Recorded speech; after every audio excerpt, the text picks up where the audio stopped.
उसके बावजूद अगर पंजाब की वजीर इत्तलात साहिबा, जैसे मैं कहूँगा कि भाई मैं आपके तालीम पे कोई चैलेंज नहीं करता, लेकिन अगर आप जैसा शख्स एक मनसब पे बैठ के इस तरह के बयान दे रहा है तो मैं समझता हूँ बहुत अफसोस की बात है। और मैं इसको समझता हूँ कि शायद आप चाहती हैं कि पीपुल्स पार्टी फेडरल गवर्नमेंट के साथ किसी क्लैश में आए, या ये आपका कोई एजेंडा हो सकता है, ये पंजाब हुकूमत का कोई एजेंडा हो सकता है कि पीपुल्स पार्टी फेडरल गवर्नमेंट के साथ किसी क्लैश में आए। ये सब पीपुल्स पार्टी का एजेंडा नहीं है। हो सकता है आपने आज ये जानबूझ के ये बयान, एक प्लांटेड क्वेश्चन के बाद आपने ये जानबूझ के ये बयान इसलिए दिया होगा कि पीपुल्स पार्टी इस पर रिएक्शन करे, peoples party Punjab federal government से कोई नाराजगी का इजहार करे, पीपुल्स पार्टी फेडरल गवर्नमेंट से कोई, शायद आपकी ख्वाहिश हो सकती है कि कोई उनकी सपोर्ट खत्म कर दे, ये आपकी ख्वाहिश हो सकती है, पंजाब हुकूमत के सब मौजूदा हुक्मरानों की ख्वाहिश हो सकती है। इस वक्त हम आपके एजेंडा में आने वाले नहीं है, लेकिन ये बहुत ही अफसोसनाक और मैं समझता हूँ कि जिसे कहते हैं कि जी कम सोच वाला ये बयान है आपका। और दूसरी बात कि पीपुल्स पार्टी कैनालों पर सियासत नहीं कर रही है। आपने ये भी कहा कि पीपुल्स पार्टी कैनालों में सियासत करे, पीपुल्स पार्टी कैनालों में सियासत नहीं कर रही है। आपका शायद तजुर्बा इतना नहीं है। पीपुल्स पार्टी एक मैच्योर पॉलिटिक्स कर रही है। पीपुल्स पार्टी अपने उसूलों पे किसी किस्म की सौदेबाजी नहीं कर रही है।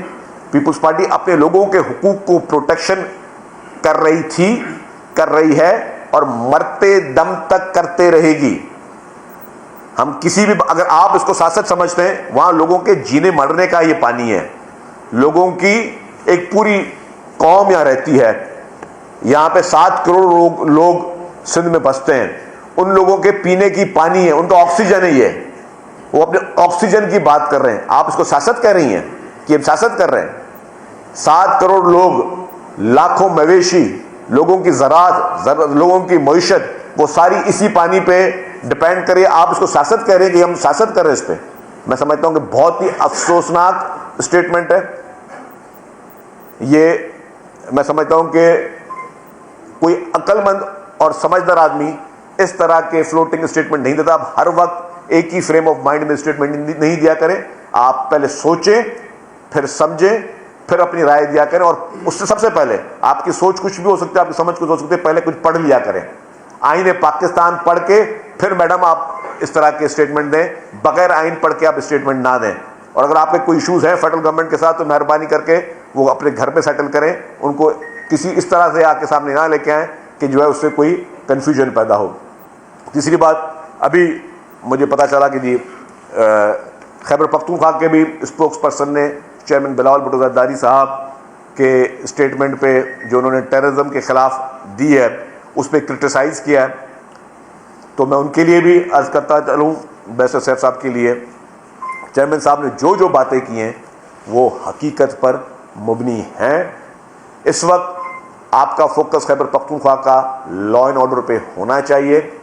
जिस तरीके से आपके अपने वज़ीर आला साहब अपने हलके में नहीं जा सकते, जिस तरीके से शाम को 5-6 बजे के बाद पुलिसिंग नहीं कर सकती, जिस तरीके से जो इस वक्त वहाँ लॉ एंड ऑर्डर की सिचुएशन है, जिस तरीके से टेररिज्म वहाँ पे फल फूल रहा है, तो इसकी जिम्मेदार कोई और नहीं पाकिस्तान तहरीक इंसाफ की लीडरशिप है।